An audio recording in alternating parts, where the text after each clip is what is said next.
exactly what he had done in the Lagacherla case as well. ఆ రోజు పట్నం నరేందర్ రెడ్డి గారు చేయని తప్పు చేసినట్టుగా ఇవ్వని స్టేట్మెంట్ ఇచ్చినట్టుగా రికార్డు చేసి లాయర్ లేకుండా ఇబ్బంది పెట్టే ప్రయత్నం చేశారు.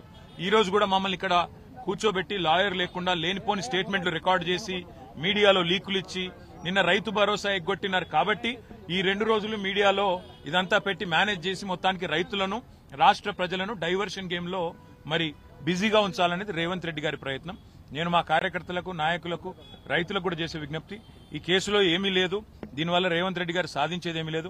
మా ఇంటి మీద రైడ్లు చేసుకున్నా ఇంకోటి చేసుకున్నా ఆయన సాధించేదేం లేదు. మాకు తెలుసు ఇక్కడ మమ్మల్ని కూర్చోబెట్టి మా ఇంట్లో ఇవాళ మా మామగారి 2వ సంవత్సరికం ఇంట్లో ఇవాళ ఆ ఏర్పాట్లు జరుగుతున్నాయి. ఆ సంవత్సరికం మీద కూడా పడి ఆ పూజల మీద కూడా పడి మేము దాడులు చేస్తామంటే నేను చేయగలిగిందేమీ లేదు.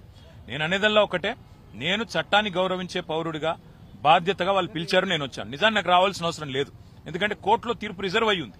నేను చెప్పొచ్చు, లెటర్ రాయొచ్చు, కోర్టులో ఉంది, కోర్టు తేల్చిన తర్వాత వస్తానని తప్పించుకోవచ్చు. నేను తప్పించుకోదలుచుకోలేదు.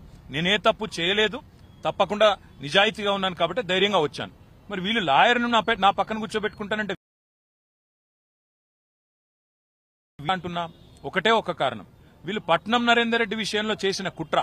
ఆయన ఇవ్వని స్టేట్మెంట్ ఇచ్చినట్టుగా ఏదైతే రేవంత్ రెడ్డి గారి డైరెక్షన్ లో నా పేరు కూడా చెప్పించి నన్ను ఇరికిచ్చే ప్రయత్నం ఏదైతే చేసినరో, ఇక్కడ నేను కూడా దేశం పోయింది అని మీడియాలో లీకులు ఇచ్చి రైతు భరోసాను డైవర్ట్ చేసే ప్రయత్నం ఏదైతే చేస్తున్నారో అట్లా సపోర్ట్ ఉండాలని కోరుతున్నా.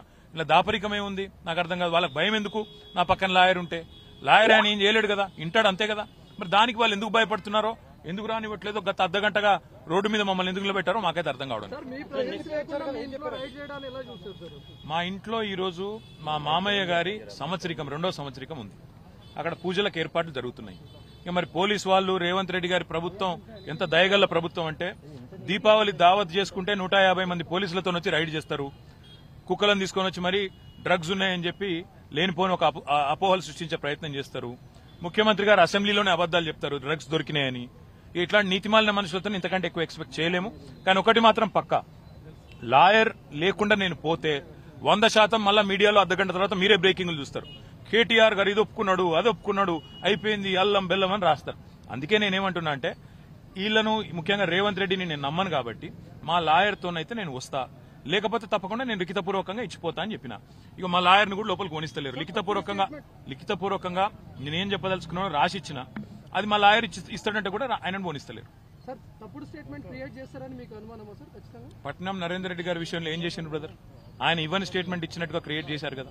ఆయన తెల్లారి మళ్ళీ పాపం జడ్జి గారి ముంగట మళ్ళీ అఫిడవిట్ సంతకం పెట్టి, జడ్జి గారి సమక్షంలో సంతకం పెట్టి జైలు నుంచి విడుదల చేయాల్సి వచ్చింది కదా. నేను అనని మాటను అన్నట్టుగా పోలీసు వాళ్ళు తప్పుడు స్టేట్మెంట్ ఇచ్చారని చెప్పాల్సి వచ్చింది కదా. నాకు కూడా ఆ పరిస్థితి రావద్దు, ప్రజలు కన్ఫ్యూజ్ కావద్దు, మీడియాలో సర్కస్ జరగద్దు. దాంతోపాటు రైతు భరోసా మీద ఇవాళ రాష్ట్ర వ్యాప్తంగా జరుగుతున్న ఆందోళనలు, నిరసనలు 15,000 ఇస్తానని చెప్పి 12,000 మాత్రమే ఇచ్చిన రేవంత్ రెడ్డి ప్రభుత్వం మోసానికి వ్యతిరేకంగా రైతులు రగిలిపోతున్నారు. కొన్ని రోజులేమో అల్లు అర్జున్ డ్రామా, ఇంకొన్ని రోజులు కేటీఆర్ మీద కేసు పెట్టి డ్రామా, ఏదో డ్రామా పెట్టి డైవర్షన్ పెట్టి టైంపాస్ చేయడం తప్ప వీళ్ళ ఉద్దేశం వేరేది కానే కాదు.